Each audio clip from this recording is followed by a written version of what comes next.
Hello friends, welcome back to our YouTube channel. Here we share financial, legal and secretarial updates through our videos.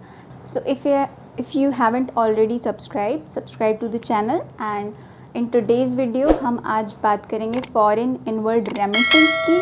Foreign inward remittance क्या होता है? Remittance होता है आपका money transfer, और foreign inward transfer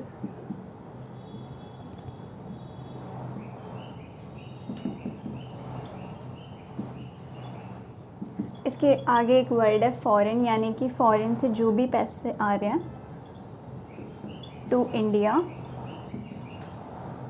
money transfer, that is called foreign inward remittance. तो आज हम ये वाला टॉपिक कवर करेंगे कि फॉरेन इनवर्ड रेमिटेंस का क्या प्रोसेस होता है, क्या उसमें बैंक चार्जेस या कैसे प्रोसेस रहेगा, क्या अलग से उसमें चीज़ें होती हैं.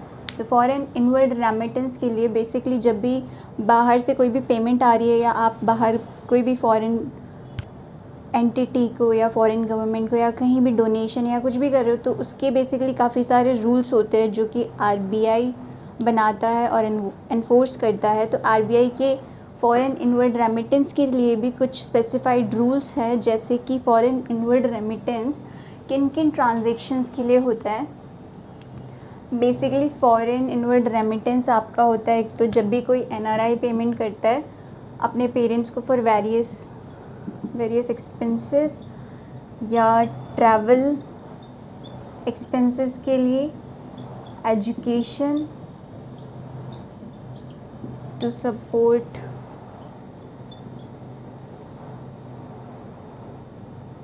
Living standard of their family that are residing in India और पेरेंट्स. तो ये कुछ ट्रांजेक्शन्स होते हैं जिस केस में फॉरेन इनवर्ड रेमिटेंस होता है. ये बेसिकली एनआरआई करते हैं या फिर डोनेशन हो गया. नेक्स्ट इसमें होते हैं, इसमें बेसिकली आपके बहुत जो दो कॉमन वेज होते हैं जिनके थ्रू आप इनवर्ड रेमिटेंस करते हो, वो होते हैं आपके एक MTSS and the other one is RDA. MTSS आपका होता है money transfer service scheme, and RDA आपका होता है रुपी ड्राइंग अरेंजमेंट.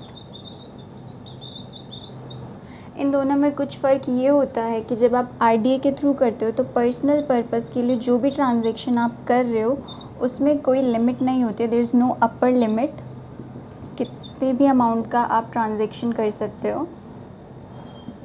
जबकि अगर आप एमटीएसएस के थ्रू कर रहे हो तो यहाँ पे आपकी $2500 की लिमिट होती है हर एक इनवर्ड रेमिटेंस के लिए.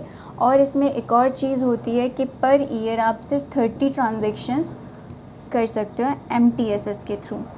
इसमें डिफरेंस बेसिकली ये होता है कि आरडीए में आपका ऑथराइज जो बैंक होते हैं उनका टाई अप होता है विद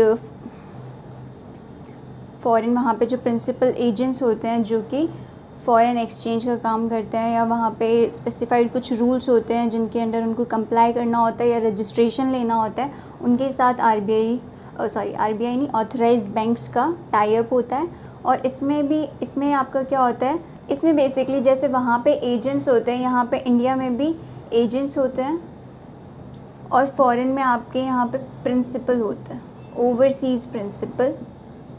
कुछ ऑर्गेनाइजेशंस होती हैं जिसके सेवरल रूल्स होते हैं, वहाँ पे आपको रजिस्टर्ड होना चाहिए. तो ये था इनमें दोनों में डिफरेंस, और ये इनकी लिमिट्स थी कि यहाँ पे कोई अपर लिमिट नहीं होती ट्रांजैक्शन की, और यहाँ पे ये $2500 है. नेक्स्ट इसमें होता है जब भी आप इनवर्ड रेमिटेंस कर रहे होते हो तो आपके पास उसका डॉक्यूमेंट प्रूफ होना चाहिए, विच इज़ FIRC. FIRC होता है फॉरेन इनवर्ड रेमिटेंस सर्टिफिकेट. इस सर्टिफिकेट में आपकी बेसिकली डिटेल्स होती हैं कि कितना USD या जो भी फॉरेन करेंसी है वो ट्रांसफ़र हुई है, किस रेट पे वो कन्वर्ट हुई है, बैंक चार्जेस कितने आपके डिडक्ट हुए हैं इस रेमिटेंस के लिए, या और अदर डिटेल्स किसके थ्रू ये, मतलब किसने आपको फॉरेन इनवर्ड रेमिटेंस किया है, ये सारी डिटेल्स आपकी इस डॉक्यूमेंट में होता है which is FIRC। Now next है इसके बेनिफिट्स क्या है फॉरेन इनवर्ड रेमिटेंस के। एक बेनिफिट तो इसका बेसिकली होता है, अगर NRI अपनी फैमिली को सपोर्ट करने के लिए कर रहे हैं तो ये कि वो इंडिविजुअल अपनी फैमिली को सपोर्ट करते हैं। एंड सेकंड होता है, जब भी फॉरेन एक्सचेंज इंडिया के पास आता है तो इंडिया की भी इकोनॉमी स्ट्रांग होती है, क्योंकि हमें तो यहाँ पे रुपी में कन्वर्ट करके उनको देना होता है, और वो फॉरेन एक्सचेंज यानी फॉरेन करेंसी जो होती है वो इंडिया की गवर्नमेंट के पास रहती है, और जिससे उनकी इकोनॉमी स्ट्रांग होती है। तो इट प्रमोट्स